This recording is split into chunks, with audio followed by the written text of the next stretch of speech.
So your research often highlights indigenous histories and land use. How does the concept of Terra Preta connect with traditional indigenous knowledge systems in Northern Ontario? Well, this is brought from the Amazon. So, as an Indigenous person in Ontario, I'm bringing this knowledge that's thousands of years old from the Amazon. And I'm planning to discuss the creation of this soil with Indigenous groups that we're working with here, First Nations in Northern Ontario, to see if there's something that they want to add to future projects like this. So, from the Amazon, we know that there's so much rain in the Amazon that traditionally the soils did not hold nutrients, and the Indigenous people there created this terra preta soil.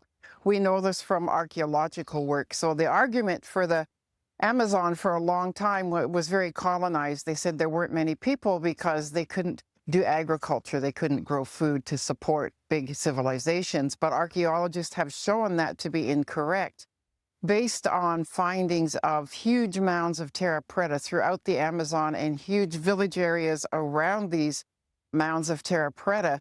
So there were huge civilizations there with a lot of people, and they were doing agriculture with terra preta soils. So from the archaeological understanding of this soil, we know how to recreate it. And as an Indigenous, as a Cree Métis person, I have done that here for 5 years on Northern Ontario, and found that it will work here to create larger crops. So in this project, in that soil, there's charcoal, there's pottery, there's compost that's used as a tool for soil regeneration.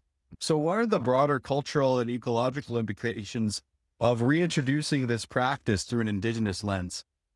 Yeah, so it's done in a good way through an Indigenous lens. And that's a part of it. Beyond the soil, beyond the vegetables, there's a way of being, doing, and knowing that is respectful to the earth and to all the creatures. So as we saw when we filled these beds today, I created, with a couple of my research assistants, these piles of terra preta soil last year, and they sat all winter underneath a tarp. I was elated and really excited to see today that some of our smaller relations have moved in. We have ants, we have two kinds of insects, we have worms. They moved into this, and that tells me that this is very healthy and that they're very comfortable living in the soil. So that's something that we want to consider in Indigenous ways of knowing, being, and doing. It's not about us. It's not always about the food, but what are we creating, and is that respectful? Will we see life coming to live there in these soils and support what we're doing? And we've seen that today, so that's very exciting. What role do you see Indigenous-led research playing in the future of sustainable agriculture and climate resilience, particularly here in Northern Ontario or rural communities? Well, there's a lot of well-documented history of how people manage the land. So one thing that we're coming to understand in a much greater way now, because early archaeology was very colonial, and when you go back to the early 1900s, Indigenous people were savages. You know, they didn't farm, they didn't use the land. That way, colonial governments could take the land.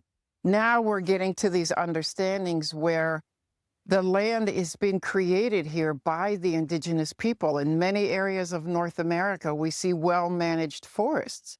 And Indigenous peoples used fire. When a forest got overgrown, they burned it off, and that created open space for the sunlight to come in and for new growth, Indigenous growth, to come up.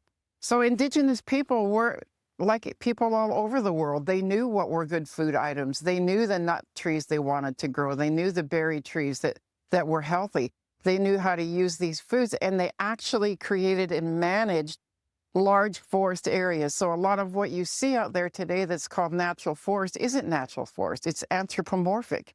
They were created and managed by Indigenous people. We are just coming to understand this history and this knowledge now at this time in academic studies and research. And you can't understand that without the Indigenous knowledge that created it and maintained it over years. So it's great now to see there are a number of researchers that are working with Indigenous people to weave their knowledge into our understanding of the natural environments today in North America.